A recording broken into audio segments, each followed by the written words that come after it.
ماشاءالله ډېر خوند یې وکړو، ډېره مزه وکړه. زه وایم چې خدای دې وکړي چې روزانه هم داسې کلچر ډے وي او موږ ول راځو او موږ پکې ګرځو راګرځو ځکه چې دا خلک په موږ مین دي او زه په دوی باندې مین. अच्छा लग रहा है इससे शावर एडवर्ड्स को इस तरह की इवेंट होना, यहाँ पर हर कोई बंदा अपना कल्चर रिप्रेजेंट कर सकता है, वो पढ़ना चाहता है, बहुत अच्छा लग रहा है. स्टॉल बहुत अच्छे, हर स्टॉल यहाँ पर है, झांसी का हो गया, लाहौर, تاریخی تعلیمی اداره ایڈورڈز کالج پیښور کې ثقافتي میله ترسره شوه. په ثقافتي میله یا کلچر ایونٹ کې د خیبر پښتونخوا د قبایلي سیمو په شمول د مختلفو ضلعو د اخلي پخلي ناستې پاستې کتابونو، نامتو شاعرانو، شخصیتونو، روایتي جامې پیزار او هینډي کرافټس یا د لاس جوړو څیزونو رنګارنګ سټایلونه لګولي شوي وو. د زده کوونکو په شمول په سلګونو خلکو په دغه رنګارنګ میله کې ګډون وکړه او د ژوند د ساعتونو ښکلا یې یو په دوه کړه. ایډورډز کالج پیښور کې هر کال یو ورځنی دغه ثقافتي میله د ایډورډز کالج پیښور د پښتو ټولنې لخوا نمانځلې شي. سږ کال 2023 د میلې انچارجانو کې پروفیسر سریر، ډاکټر سمیع الدین ارمان او ډاکټر دانش احمد شامل وو. د ایډورډز کالج پیښور د انګریزي څانګې د چیرمن ډاکټر ګلزار جلال یوسفزي هم په دې لړ کې فعال کردار و. هغوی په دې موقع خپلو خبرو کې وویل: خادم صاحب ډیره مننه. دا ایډورډز کالج کې دا نامعلوم وخت نه، ځکه چې دا کالج د 130 کالو دی، نو کال په کال باندې دا کلچر ډے یا د پښتنو د پیژنګلو دا ورځ مانځلی شي. په دې ورځ باندې په دې کالج کې مختلف سټالونه لګېدلي دي او د هرې سیمې سټال لګېدلی دی. په هغې کې د بنو، د کوهاټ، د کرک، د چارسدې، د صوابې، د دیرو، د سوات، د شانګله، د صوابې. منګه چې داسې ګرد ګیر چاپېره نو هر یو ضلعې له نمایندګي ورکړی شوې ده. بیا په هغه ضلع کې دا هغه ضلعې چې څه مشهور دي هغه کلچر سره تعلق لري، ادب سره تعلق لري، تاریخ سره تعلق لري، دا ټول په دې کې شامل دي. او د دې واحد مقصد دا دی چې زمونږ کشران، زمونږ زلمي او پیغلې د دې خبرې نه خبر شي چې یاره زمونږ پیژنګلو څه ده.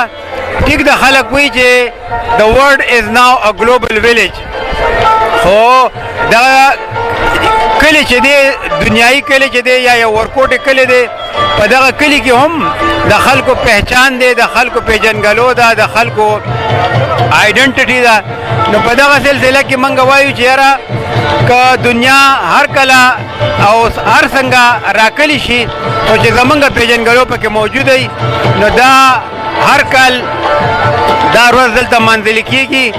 د مشران کشران ټول راغلي دي او د کیمرې په سترګه باندې تاسو ته هر څه ښکاره شو چې په دې کې زمونږ د کلچر، زمونږ د ژبې، زمونږ د تاریخ ټولې نمونې موجود دي. د ثقافتي میلې په هکله نامتو اداکار او لوی آرټسټ اسماعیل شاهد داسې وویل: نو ماشاءالله ډېر خوند یې وکړو، ډېره مزه وکړه. زه وایم چې خدای دې وکړي چې روزانه هم داسې کلچر ډے وي او موږ ول راځو او موږ پکې ګرځو راګرځو ځکه چې دا خلک په موږ مین دي او زه په دوی باندې مین او دې کې شک نشته چې دوی موږ سره ډېره زیاته مینه ده. الله دې ښه لري، الله دې کامیاب لري دا ټوله، او الله یې ټول داسې کړي چې مطلب بس چې اسمانونو ته ورسي. موږ خو خوشحالېږو په دې دي او زموږ دا ټول پښتانه وروڼه دي، مطلب موږ خو په دې ټولو باندې فخر کوو.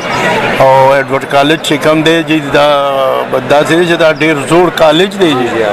دلته زه ډي سي افس کوم نو ولې ته به ورته بیا راتلم دغه وکنه ضیاء القمر صاحب او ډېر لایک سړی، ډېر زبردست سړی، ډېر ښه سړی. په سټایلونو کې د موجود زده کوونکو داسې وینا وه.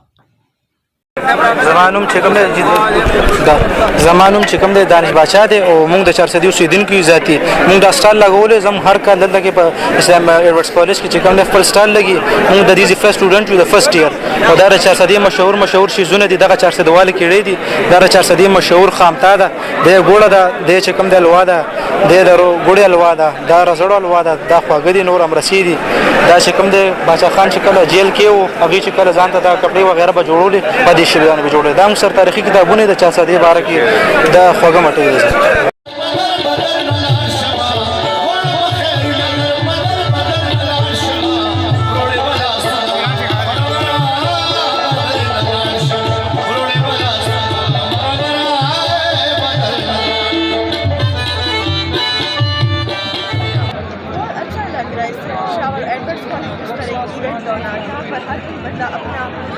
कल्चर रिप्रेजेंट कर सकता है वो पढ़ना चाहता है बहुत अच्छा लगता है.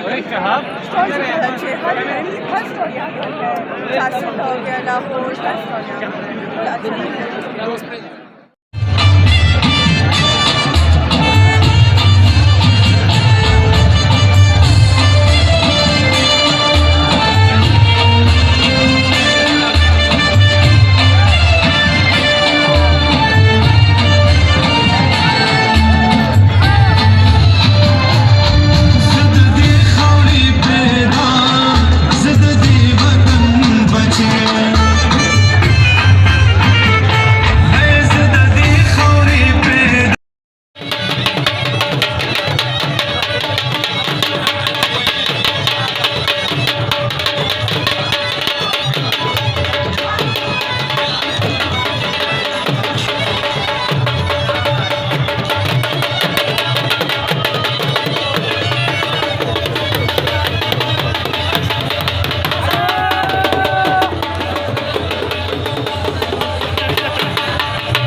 امجد علي خادم پښتونخوا TV پیښور.